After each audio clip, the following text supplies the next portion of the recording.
देखो, तुम्हारे लिए तुम्हारा माता पिता पूजनीय है या नहीं? कैसा? तुम्हारे माता पिता तुम्हारे पूजनीय है या नहीं? मतलब तो उनकी पूजा करते मतलब यानी कि पैर पड़ते कि नहीं ऐसा? नहीं नहीं, सुनो, पिता पूजनीय है कि नहीं, मतलब सम्मानीय है कि नहीं तुम्हारे लिए? हाँ है, पर हम प्रभु यीशु मसीह के माता पिता को भी छोड़ सकते हैं, एक समय आए थे ऐसा। ऐसे पर छोड़ सकते हो, मतलब माता पिता को छोड़ सकते हो पर प्रभु यीशु के लिए, है ना?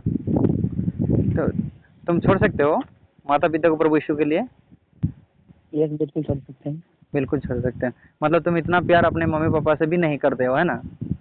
जितना प्यार मतलब यीशु मसीह के लिए करते हो, है ना? तो यानी एक ऐसा पहला मतलब यानी ऐसा मतलब पहला एक कि मतलब वहाँ पर माँ बाप को यानी परमेश्वर को चुनना पड़ता है, वहाँ पर हम परमेश्वर को चुनेंगे। देखो अब तुम। अगर दो ऑप्शन, अगर हमारे सामने दो ऑप्शन अगर रख दी जाए कि तुम माँ बाप को छोड़ दो, हाँ। यानी ऐसे अगर परमेश्वर तो नहीं चाहते ऐसे माँ बाप को छोड़ दो, पर अगर बाई चांस अगर हो जाए।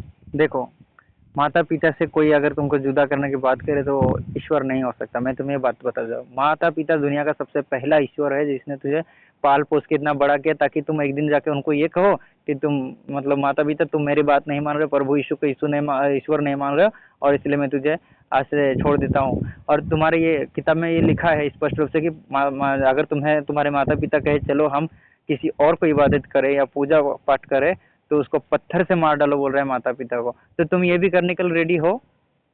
पत्थर से मार डालोगे ना?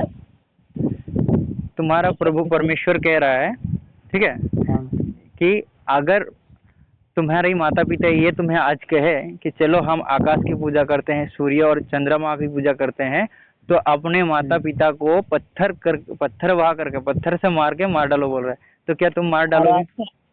हाँ, आप पुराने नियम की बात कर रहे हो, पता आपने बाइबल में नहीं पढ़ा? पुराने नियम की जो बातें जो रीति है ना वो भी नहीं मनाते लोग। हाँ हाँ, पुराने नियम देखो ठीक है, नया नियम पुराना नियम ये बात बोल रहे हैं ना। अभी एक बात बताओ, ईश्वर का अगर बात पलट जाए तो वो ईश्वर है क्या? ईश्वर का बात पलट जाए वो कैसा ईश्वर है? मतलब ईश्वर एक एक जगह पे स्थिर, आज तुम इसको फॉलो कर, कल कोई और आ जाएगा, थोड़ा और विद्यमान आ जाएगा तो क्या इसको बोलेगे नहीं नहीं, वो जैसे मोहम्मद सल्लल्लाहु अलैहि वसल्लम जो मुसलमान का नबी है वो भी दावा ठोकते हैं कि ये नहीं है और मैं अंतिम नबी हूँ अल्लाह का। तो तुम क्या उनको मानोगे, मोहम्मद प्रॉफिट को मानोगे? क्योंकि मतलब कुरान में लिखा हुआ सारा मतलब पुराने नियम के बारे में लिखा है, तो वहाँ पर जैसे नए नियम आते हैं ना, वहाँ पर जब नए नियम कहाँ से शुरू होता है कि जब यीशु मसीह यानी सारे पाप को उठा के वो ले गए थे। ये लड़का अगर माता पिता को छोड़ सकता है तो मार भी सकता है, क्योंकि ये अपने परमेश्वर की बात को मानता है। और जबकि ये अपने परमेश्वर को कभी देखा नहीं, सिर्फ सुना है, तो उसके लिए अपने माता पिता को भी मारने को तैयार है। तो ऐसे बच्चे से डिबेट करने का कोई अर्थ नहीं रहता।